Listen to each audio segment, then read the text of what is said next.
बिस्मिल्लाहिर्रहमानिर्रहीम। Dear students, अस्सलाम वालेकुम।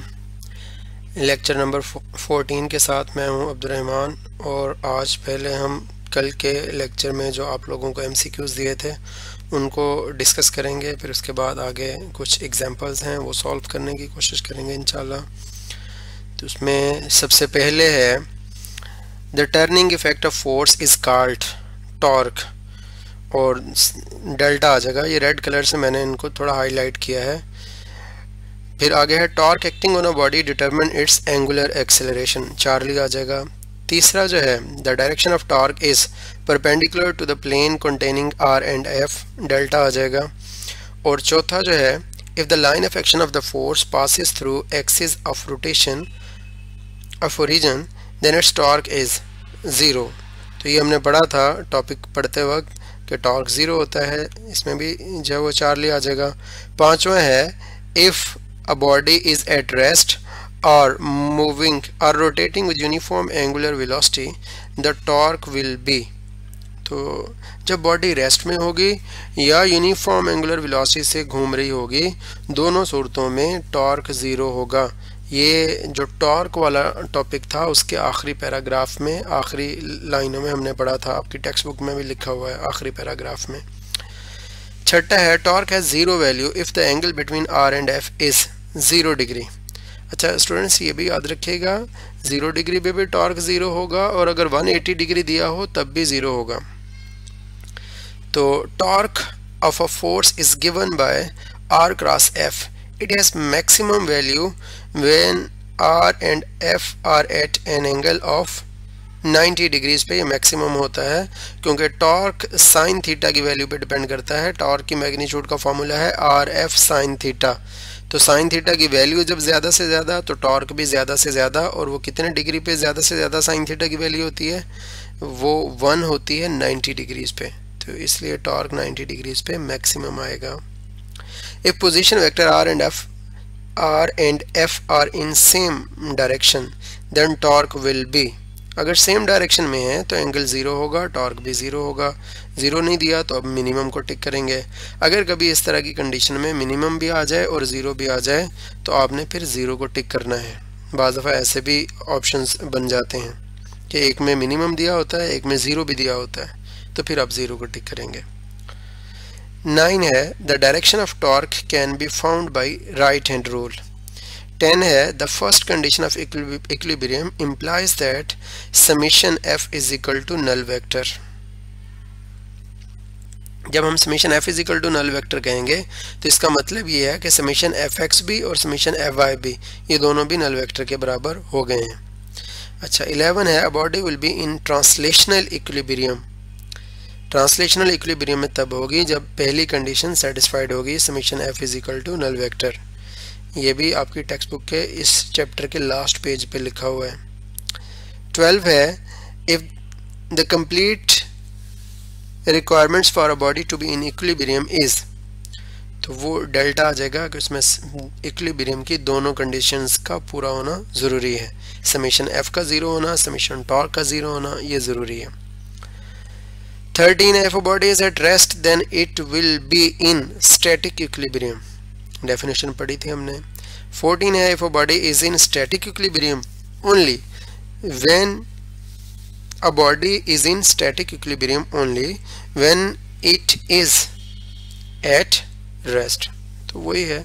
तो खैर ये बोर्ड्स में रिपीट होने वाले MCQs थे जो हमने डिस्कस किए स्टूडेंट्स। आज हम नेक्स्ट जो है 2.1 एग्जाम्पल सॉल्व करने जा रहे हैं। बड़ी इंटरेस्टिंग एग्जाम्पल है, गौर से सुनेंगे। वो कह रहा है the positions of two aeroplanes at any instant are represented by 2 points. दो हवाई जहाज़ों की जो पोजीशन है एट एनी इंस्टेंट, इंस्टेंट कहते हैं लम्हे को, किसी भी लम्हे उसको जाहिर किया जाता है दो नुक्तों के ज़रिए से, 2 पॉइंट से। एक पॉइंट ए है जिसके जो कंपोनेंट्स हैं 2, 3, 4 हैं, और दूसरा बी है जिसके जो कंपोनेंट्स हैं 5, 6 और 7 हैं। कोऑर्डिनेट्स पे कह सकते हैं। From an origin O in kilometres, और ये जो इसके जो ए पॉइंट्स के और बी पॉइंट्स के कोऑर्डिनेट्स दिए हुए हैं ये किलोमीटर्स के अंदर हैं, as shown in the fig, जैसा कि फिग 2.8 में दिखाया, यहाँ पर दिखाया गया। What are their position vectors, हमें इन दोनों एरोप्लेन्स के पोजीशन वेक्टर्स फाइंड करने हैं। और बी पार्ट है calculate the distance between two aeroplanes, और इन दो एरोप्लेन्स का दरमियानी डिस्टेंस भी हमें फाइंड करना है। तो स्टूडेंट्स आप लोग, हम इमेजिन कर रहे हैं कि ये ओरिजिन है, एक एरोप्लेन इस जगह पर खड़ा है और दूसरा एरोप्लेन इस जगह पर खड़ा है। तो ओरिजिन के लिहाज से पोजीशन बताने वाले वेक्टर को पोजीशन वेक्टर कहते हैं। तो पहले एरोप्लेन का पोजीशन वेक्टर ओ ए है और दूसरे एरोप्लेन का पोजीशन वेक्टर ओ बी है। तो पहले तो हम पोजीशन वेक्टर लिख लेते हैं। तो ओ ए पहले एरोप्लेन का पोजीशन वेक्टर, ये बराबर होगा 2i + 3j + 4k। ये कैसे लिख लिया, देखें यहाँ पर हमने पोजीशन वेक्टर का फॉर्मूला पढ़ा था कि पहला जो वैल्यू है उसके साथ i यूनिट वेक्टर आएगा, प्लस करके दूसरे के साथ j, तीसरे के साथ k। तो यहाँ पर पहले 2 है तो 2i + 3j + 4k आ गया हमारे पास, तो ये हमने लिख दिया। और दूसरे एरोप्लेन का पोजीशन वेक्टर, उसको ये रेड कलर से शो किया गया है, या शॉकिंग पिंक कलर है, ओ बी लाइन से इसको रिप्रेजेंट किया गया है। तो हम कहेंगे ओ बी वेक्टर बराबर है, यहाँ पर देखें ये 5i 6j और 7k, दरम्यान में प्लस आ जाएगा तो लिखा 5i + 6j + 7k। Position vector तो लिख लिया। अगर इनमें दरम्यान में से किसी के साथ नेगेटिव होता तो यहाँ पर भी आ जाता उसके साथ नेगेटिव। अच्छा, अब वो कह रहा है कि आप ए एरोप्लेन से बी एरोप्लेन का दरमियानी फासला फाइंड करें। तो हमने ए से बी की तरफ एक वेक्टर ड्रॉ कर दिया। स्टूडेंट्स हमने देखना ये है कि ये वेक्टर जो ग्रीन कलर में ए बी वेक्टर ड्रॉ किया, इसकी लेंथ कितनी है, यही इनका दरमियानी डिस्टेंस है एरोप्लेन ए और बी का। तो सबसे पहले हम देखेंगे हेड टू टेल रूल के ज़रिए से इनमें से रिजल्टेंट कौन सा है। तो स्टूडेंट्स ओ ए रिजल्टेंट नहीं है, क्योंकि ये जो पिंक कलर का वेक्टर है उसकी टेल से शुरू हो रहा है और ग्रीन कलर के वेक्टर की टेल पे ख़त्म हो रहा है। तो टेल से शुरू होकर टेल पे ख़त्म होने वाला रिजल्टेंट नहीं होता। ये जो वेक्टर है ए बी, ये भी रिजल्टेंट नहीं है। क्यों? क्योंकि ये हेड से शुरू हो रहा है, इधर देखें जहाँ पे कर्सर है हेड से शुरू होके, और ये कहाँ पे ख़त्म हो रहा है, हेड पे ख़त्म हो रहा है। तो हेड से शुरू होके हेड पे ख़त्म होने वाला भी रिजल्टेंट नहीं होता। तो रिजल्टेंट कौन सा हुआ, ओ बी, ये रिजल्टेंट है, क्योंकि ये इस ओ ए वेक्टर की टेल से शुरू हो रहा है और ए बी वेक्टर के हेड पे ख़त्म हो रहा है। तो एक वेक्टर की टेल से शुरू होकर दूसरे वेक्टर के हेड पे ख़त्म होने वाला रिजल्टेंट होता है। तो इसलिए हम लिख सकते हैं ओ बी रिजल्टेंट है, वो बराबर होगा ओ ए प्लस ए बी के। तो ये हमने लिखा, ओ बी रिजल्टेंट है, वो बराबर है ओ ए प्लस ए बी, ये इसका और इसका रिजल्टेंट है, तो हमने लिख दिया। अच्छा स्टूडेंट्स, हमें ए बी की वैल्यू चाहिए, तो उसके लिए हम क्या करेंगे, ए बी को इधर रहने दें और ये ओ ए इधर प्लस हो रहा है, उधर जाकर ओ बी के साथ माइनस हो जाएगा। तो यहाँ पे लिखा, इधर अकेला ए बी रह गया और इधर लिखा ओ बी माइनस ओ ए। अब ओ बी की वैल्यू क्या है, 5i + 6j + 7k, वो लिख दी इस जगह पर, ये वैल्यू लिख दी 5i + 6j + 7k। O B के बाद क्या लिखा हुआ है, नेगेटिव, यहाँ पे माइनस का साइन डाल दिया। उसके बाद ओ ए है, ओ ए की वैल्यू लिख दें, ये लिखिए 2i + 3j + 4k। तो ये 2i + 3j + 4k। नेगेटिव को अंदर मल्टीप्लाई करेंगे तो ये सारे नेगेटिव हो जाएंगे, ये माइनस का 2i, ये माइनस का 3j, ये माइनस का 4k, साइन चेंज हो जाएंगे। अब देखें, प्लस के 5i में से माइनस के 2i गए तो प्लस के 3i बच गए।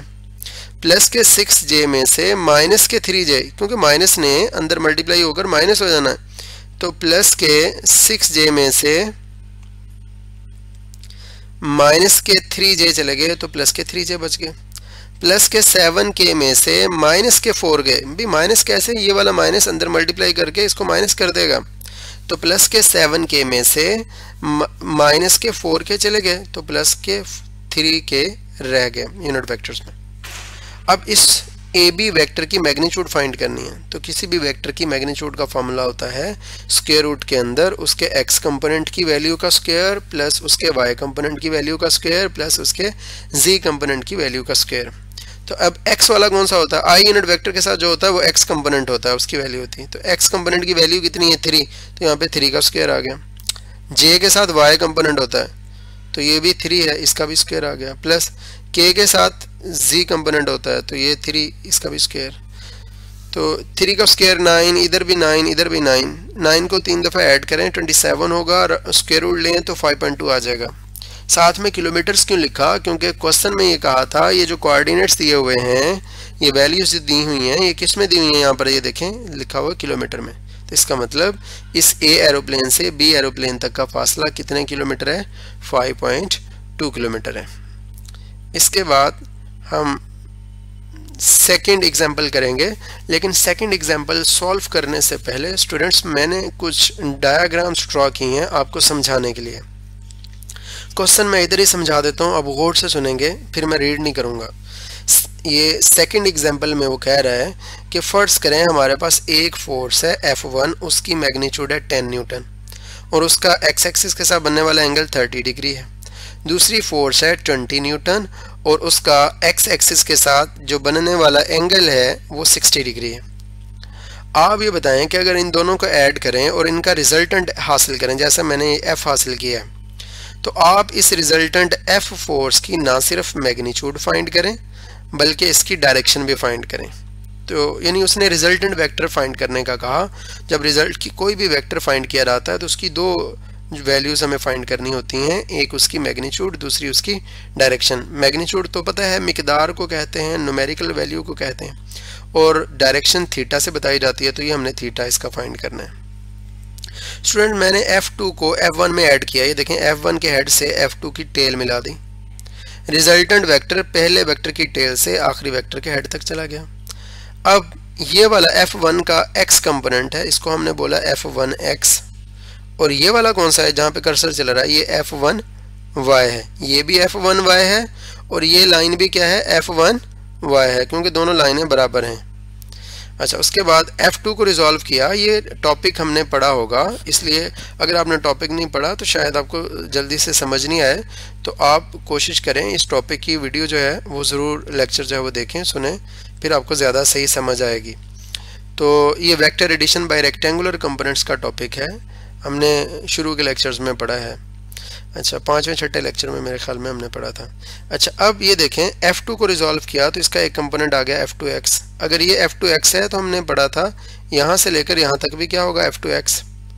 यहाँ से लेकर यहाँ पे कर्सर है, यहाँ तक कितना है? F2y, इस वेक्टर F2 का y कंपोनेंट। अब हमने F को रिजॉल्व किया तो इसका एक कंपोनेंट ये आ गया Fy और दूसरे वाला क्या आ गया? Fx।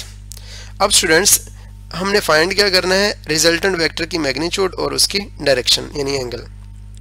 अच्छा, बड़ी अहम बात बताने जा रहा हूँ, आप लोग गौर से सुने। आपको पता होगा अगर किसी वेक्टर का x कंपोनेंट है, फॉर एग्जांपल a वेक्टर का x कंपोनेंट है, तो ax को हम क्या लिखते हैं? a cos theta. bx होगा यानी वेक्टर b का x कंपोनेंट, तो क्या लिखेंगे? b cos theta. cx c cos theta, dx d cos theta. इस तरह अगर किसी वेक्टर का y कंपोनेंट है ay तो लिखेंगे a sin theta. B vector का y कंपोनेंट बी वाई, उसको क्या लिखेंगे? b sin theta. C Y C sin theta, D Y D sin theta. तो ये आपने याद रखना। तो खैर ये मैं आपको बता चुका हूँ, 10 न्यूटन और 20 न्यूटन की फोर्सेज हैं, 30 और 60 डिग्रीज के एंगल बना रही हैं एक्स एक्सिस के साथ, तरतीब के साथ। हमें रिजल्टेंट फोर्स फाइंड करनी है। जब रिजल्टेंट फोर्स फाइंड करनी है तो फोर्स एक वेक्टर है, वेक्टर की दो चीज़ें बतानी पड़ेंगी, इसकी मैग्नीट्यूड भी और इसका एंगल भी, वो हम पहले डिस्कस कर चुके हैं। ये हमने डाटा के लिए ये थोड़ा सा लिख दिया कि F1 10 है, थीटा 1 30 डिग्री, ये हमने नंबरिंग खुद से कर ली, F2 20 और थीटा 2 60 डिग्री है। अच्छा स्टूडेंट्स, ये vector addition by rectangular components मैंने यहाँ पर लिखा, अगर ax होता तो a cos थीटा लिखते हैं। यहाँ पर हम अगर F1x फाइंड करना चाहते हैं तो लिखेंगे F1 cos थीटा 1। तो ये किया, F1x इधर लिख दिया। इस F1 की वैल्यू क्या लिखी? क्या वैल्यू है? 10 है, ये देखें 10 है, तो यहाँ पे हमने इस जगह पर अगले स्टेप में 10 लिख दिया। cos वैसे ही लिख दिया, ये cos है, और थीटा 1 की वैल्यू कितनी है? देखें यहाँ पर 30 डिग्री, तो वो लिख दी। तो 10 इंटू cos 30, कैलकुलेटर से डायरेक्ट सॉल्व करें, 10 लिखें, cos लिखें, फिर उसके बाद वहाँ पे 30 डिग्री लिखें और इक्वालिटी का बटन प्रेस करें, 8.66 न्यूटन आ जाएगा। F2x इसी तरह F2 cos थीटा 2 आ जाएगा, F2 की वैल्यू 20 है, ये दी हुई है, ये दी हुई है, और थीटा 2 की वैल्यू 60 है, तो दोनों लिख दिए, F2 की जगह पे 20 cos और 60। कैलकुलेटर में एक ही स्टेप में आप कर सकते हैं, 20 लिखें, फिर cos का बटन प्रेस करें, फिर 60 डिग्री लिख दें, फिर उसके बाद इक्वालिटी का बटन प्रेस करें, 10 आ जाएगा। अच्छा, उसके साथ स्टूडेंट्स हमने कहा F1y बराबर होता है F1 sin थीटा 1, जिस तरह AY A sin theta, BY B sin theta, तो F1y F1 sin थीटा 1। अच्छा, अब F1y वैसे ही लिखा, इस F1 की जगह पर हम 10 लिख देंगे, ये लिखा हुआ है, साइन वैसे ही थीटा 1 30 डिग्री है, वो लिख दिया हमने यहाँ पे। अब यहाँ पर 10 साइन 30 डिग्री, सॉल्व करेंगे कैलकुलेटर पे 5 आ जाएगा। F2y को लिखेंगे F2 साइन थीटा 2, F2 की जगह पर 20 लिख दिया साइन, और थीटा 2 की जगह पर 60। इसको सॉल्व करें तो आपके पास आ जाएगा 17.32। अच्छा, उसके बाद स्टूडेंट्स आपने ये पढ़ा था vector addition by rectangular components में कि Fx, आपने Rx पढ़ा था, आपने पढ़ा था Rx बराबर है R1x प्लस R2x। अब R1 यहाँ पर Rx नहीं हम फाइंड करें, हम Fx फाइंड करने, क्योंकि हमारे रिजल्टेंट का नाम F है, तो Fx बराबर होगा F1x। एक मिनट में आपको यहाँ पे डायग्राम से समझा देता हूँ। आपने पढ़ा था, यहाँ पर लिखा था Rx, टॉपिक की बात कर रहा हूँ, Rx आपने पढ़ा था Ax प्लस Bx, तो यहाँ पर Rx की जगह पर हमारे रिजल्टेंट वेक्टर का नाम क्या है, F है, तो हमने Fx लिख दिया, वो बराबर होगा F1x प्लस F2x। इसी तरह Fy किसके बराबर होगा, F1y प्लस यहाँ से यहाँ तक F2y, तो ये यहाँ पे लिखा हुआ है Fx is equal to F1x plus F2x। F1x की वैल्यू हम पहले फाइंड कर चुके हैं, 8.66 है, और F2x की वैल्यू 10 हमने फाइंड की, दोनों का ऐड किया तो 18.66। अब Fy कंपोनेंट रिजल्टेंट वेक्टर का F1y प्लस F2y, F1y की वैल्यू 5 न्यूटन हमने ऊपर फाइंड की, और F2y की 17.32 फाइंड की। मैं एक दफ़ा आपको थोड़ा सा दिखा देता हूँ, ये देखें, ये हमने F1y की वैल्यू फाइंड की और ये F2y की वैल्यू फाइंड की, तो वो पुट कर दी हमने। अब Fy हमारे पास टोटल आ गया 22.32 न्यूटन। अब रिजल्टेंट वेक्टर की मैग्नीट्यूड का फॉर्मूला ये होता है, आपने पढ़ा था r is equal to square root के अंदर rx square plus ry square, तो यहाँ पे r की जगह पर क्या है, रिजल्टेंट वेक्टर f है, तो हम लिखेंगे f is equal to square root के अंदर fx square plus fy square. fx की वैल्यू ऊपर हम फाइंड करके आए हैं 18.66 न्यूटन, तो उसका स्क्वायर ले लिया, और fy की वैल्यू हम क्या फाइंड करके आए हैं 22.32, उसका स्क्वायर। इनको सॉल्व किया तो 29 न्यूटन हमारे पास आंसर आ गया। थीटा का फार्मूला हमने पढ़ा था tan inverse ry over rx, यहाँ पर r की बजाय क्या लिख दिया fy ओवर fx। fy की वैल्यू हमने 22.32 न्यूटन ऊपर फाइंड की, और fx की वैल्यू 18.66 फाइंड की। पहले आप इन दोनों को डिवाइड करें, आपके पास 1.196 आ जाएगा, फिर इनका tan इनवर्स ले लें तो 50 डिग्रीज आ जाएगा। तो इसका मतलब ये है कि रिजल्टेंट वेक्टर जो है वो कितने डिग्रीज का एंगल बना रहा है, ये वाला एंगल जो है वो 50 डिग्री का एंगल रिजल्टेंट वेक्टर बना रहा है एक्स एक्सिस के साथ। अच्छा स्टूडेंट्स, इसी से मिलता जुलता एक नया जो है वो नई एग्जांपल है बड़ी अहम, इससे रेलेवेंट एमसीक्यू बड़े बनते हैं। इसी एग्जांपल से रेलेवेंट शॉर्ट क्वेश्चन भी एक दिया हुआ है, पहले समझिएगा, मैं स्टेटमेंट पढ़ता हूँ फिर समझाता हूँ, बहुत अहम एग्जांपल है। Find the angle between two forces of equal magnitudes when magnitude of their resultant is also equal to magnitude of either of these forces। क्या मतलब है? मतलब ये है कि आप दो फोर्सेस जिनकी लेंथ इक्वल है, यानी जिनकी मैग्नीट्यूड इक्वल है, आप उनको कितने डिग्रीज पे ऐड करेंगे कि उनके रिजल्टेंट की लेंथ यानी मैग्नीट्यूड भी उनमें से हर एक के या किसी भी एक के बराबर हो।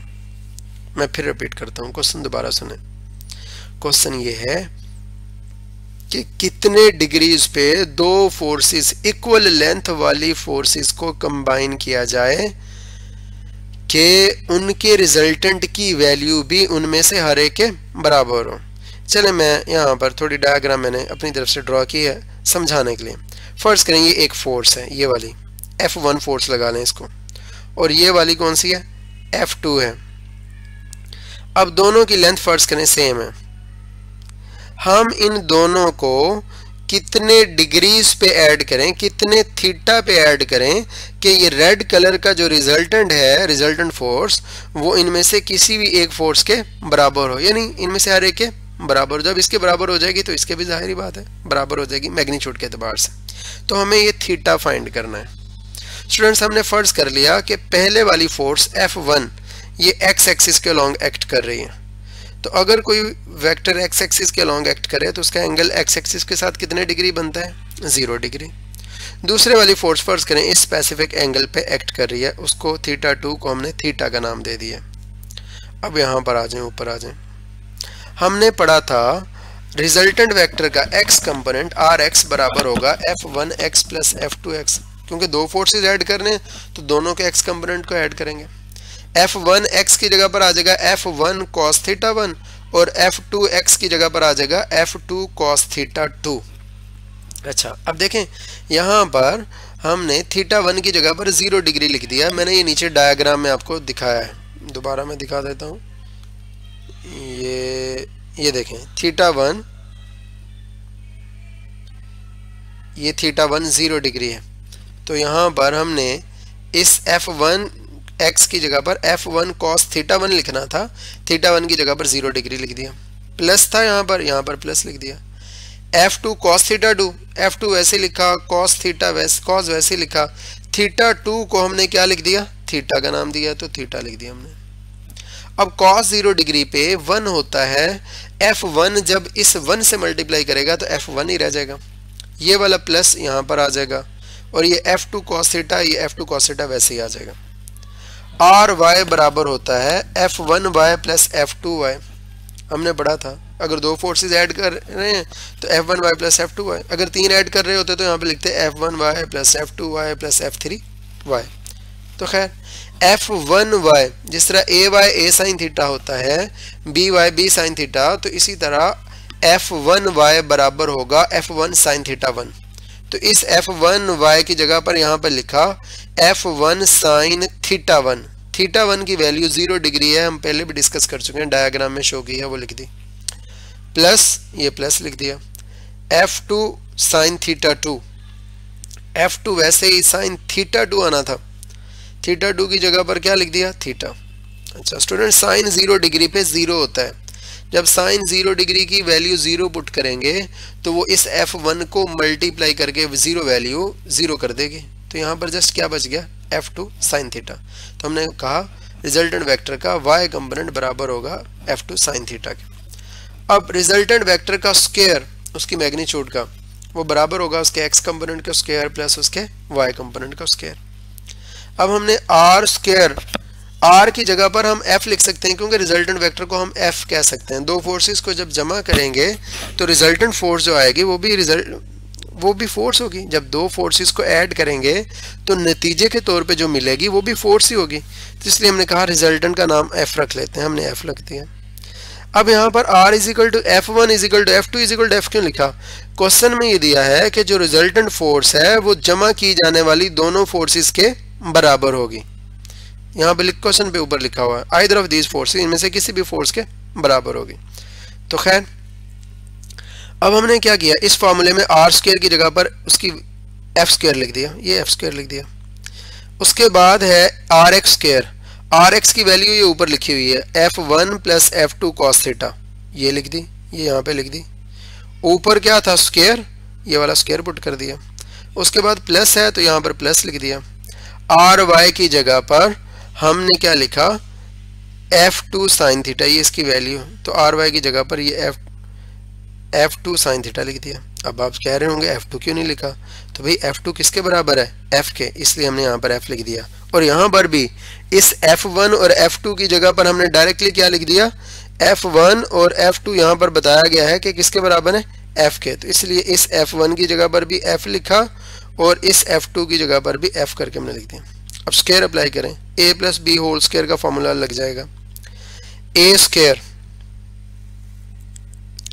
एफ का square plus F square cos square theta plus 2 F cos theta आ जाएगा। अब ये जो f का स्क्वायर है, सबसे पहले इधर f का स्क्वायर आना, देखें a square plus b square आना था ना। ये जो f का स्क्वायर है वो f का स्क्वायर इधर लेफ्ट साइड वाले f के स्क्वायर से कट गया। अच्छा, अब उसके बाद a स्क्वायर तो कट गया, अब प्लस b स्क्वायर की जगह पर क्या लिखेंगे, f square cos square theta, तो वो हमने f square cos square theta लिख दिया। और इधर क्या आना था, f square sine square theta, तो इन दोनों में कॉमन क्या ले सकते हैं, f स्क्वायर, तो f स्क्वायर कॉमन ले लिया, इधर आ गया cos square theta plus sine square theta. और उसके साथ ये फॉर्मूला भी मैंने पूरा नहीं अप्लाई किया, ये a square plus b square मैंने लिखा था प्लस 2ab, 2 वैसे ही लिखा, a की जगह पर f और b की जगह पर f cos थीटा, जब f cos थीटा से मल्टीप्लाई होगा तो f स्क्वायर आ जाएगा। और उसके बाद ये हमारे पास ये cos square theta plus sine square theta ये 1 हो जाएगा, तो f square into 1 f square ही रह गया, और यहाँ पे 2f स्क्वायर cos थीटा आ गया, 2f square cos theta plus f square. ये वाला f स्क्वायर उठाकर इधर ले जाएं तो ये नेगेटिव में f स्क्वायर आ जाएगा। अब ये वाला f स्क्वायर और ये वाला जो f स्क्वायर इधर लेके गए थे, ये दोनों आपस में क्या हो जाएंगे, कैंसिल हो जाएंगे। और इसके साथ हमारे पास यहाँ पर लेफ्ट साइड पे जस्ट माइनस का 1 रह जाएगा, ये वाला 2 उस 1 के डिवीजन में चला जाएगा, -1/2 0.5 रह जाएगा, नेगेटिव 0.5। कॉस को उठाकर इधर ले जाएं तो ये बन जाएगा कॉस, ये थीटा इधर आ जाएगा, कॉस इनवर्स नेगेटिव 0.5। तो अगर आप इसको सॉल्व करें तो ये हमारे पास आ जाएगा 120 डिग्री। तो स्टूडेंट्स इसके कुछ स्टेप्स इसने डायरेक्ट किए हुए हैं, मैं जो आपको डॉक्यूमेंट्स के फॉर्म में जो है भेज रहा हूँ उसमें इसके मैं स्टेप थोड़े से इन्हेंस करके या आखिरी स्टेप जो है वो बढ़ा के भेजता हूँ ताकि आपको ज़्यादा सही समझ आ जाए। इसमें एग्जांपल्स मैंने और भी यहाँ पे ऐड की हैं, लेकिन चूँकि टाइम ज़्यादा हो रहा है फिर ये लेंथी हो जाता है, आपसे फिर डाउनलोड नहीं हो पाता, तो इसलिए आज के लिए इतना ही काफ़ी है। बाकी एग्जांपल्स इंशाल्लाह कल करेंगे।